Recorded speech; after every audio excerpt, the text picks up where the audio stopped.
Fala galerinha, tudo bom com vocês? Vamos lá começar Química Orgânica. Mas espera aí.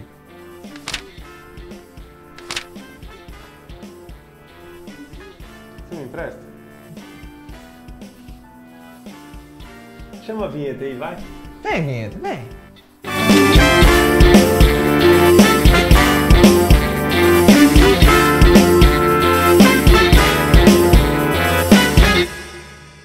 Então, galerinha, você que está aí, já deixa o seu like para ajudar a gente nessa divulgação do canal. Isso mesmo, não esqueça também de entrar no nosso Instagram, @químicasimples, no nosso site www.quimicasimples.com.br e também no nosso Face, canal Química Simples. Lá você vai encontrar mais conteúdo, beleza? Então agora vamos começar a falar da química orgânica, a introdução. Vamos introduzir. Vai. Galera, o início da química orgânica se deu com um cientista chamado Bergman. O Bergman ele dividiu a química em duas grandes áreas. A química orgânica, que estudaria os compostos derivados dos seres vivos, dos animais e dos vegetais. E a química inorgânica, que estudaria os compostos que estavam presentes no reino mineral. Bom, rochas e por aí vai. Mas depois que houve essa divisão, um cientista chamado Berzelius, ele foi e criou uma chamada teoria da força vital. A teoria da força vital, ela falava o seguinte: para a produção de um composto orgânico, ou seja, aquele composto que era derivado de seres vivos, que era produzido pelos seres vivos, era necessário um ser vivo. Ou seja, para produzir um composto orgânico era necessário uma alma, um ser. Essa era a força vital. Não tinha como produzir compostos orgânicos em laboratório com compostos inorgânicos, de acordo com o Berzelius. Então foi daí que surgiu essa teoria da força vital. Mas essa teoria ela foi desmentida depois por um coleguinha de faculdade dele, que o nosso colega Vinícius Pavanelli vai falar melhor para vocês.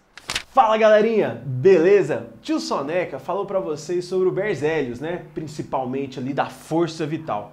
E o coleguinha dele de faculdade, que é o Friedrich Roller, olha a linguinha, Roller, em 1828, pouquinho tempo depois, desmentiu o Berzelius. Ele conseguiu sintetizar em laboratório a ureia, mas a partir de um composto mineral, que é o cianato de amônio. Saca só, o cianato de amônio ele é provindo de um reino mineral. E aqui introduzimos calor nele e ele se tornou a ureia. A ureia é um composto orgânico que, segundo Berzelius, só poderia ser produzido por reino vegetal ou reino animal. Mas já que o Roller fez isso, ele conseguiu desmentir. E ele falou que muitas substâncias orgânicas poderiam ser sintetizadas em laboratório. Pouco tempo depois, veio o Auguste Kekulé, que em 1858, que definiu o conceito de química orgânica. Anotem aí no caderninho de vocês. O conceito de química orgânica foi definido por ele como a parte da química que estuda os compostos do carbono. Anotou? Ok? Frisa muito bem isso aí. Galera, o tio Pavanelli aí definiu para você a química orgânica, que é a química que estuda os compostos de carbono, certo? Mas existem algumas exceções, uns entretantos, que a gente colocou aqui para você. Existem alguns compostos de carbono que têm características de compostos inorgânicos. Primeira coisa, ó, peraí. Como que eu defini um composto sendo orgânico e inorgânico lá no começo da história? Isso tem relação com as propriedades dos compostos. Os compostos orgânicos têm uma série de propriedades semelhantes. Os compostos inorgânicos também têm uma série de propriedades semelhantes. É por isso que ele conseguiu lá definir que a ureia é orgânico e o cianato de amônio é inorgânico, por causa do conjunto de propriedades desses compostos. Os compostos de carbono, eles formam os compostos orgânicos que têm propriedades semelhantes.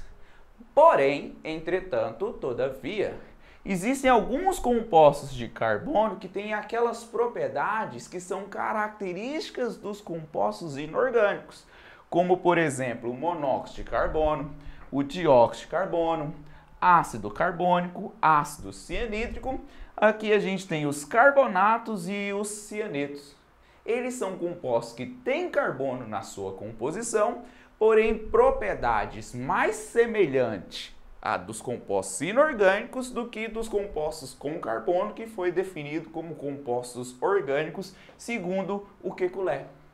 Beleza? E esses compostos aqui, eles são chamados compostos de transição, porque apesar de terem carbono, eles têm propriedades mais próximas dos compostos inorgânicos.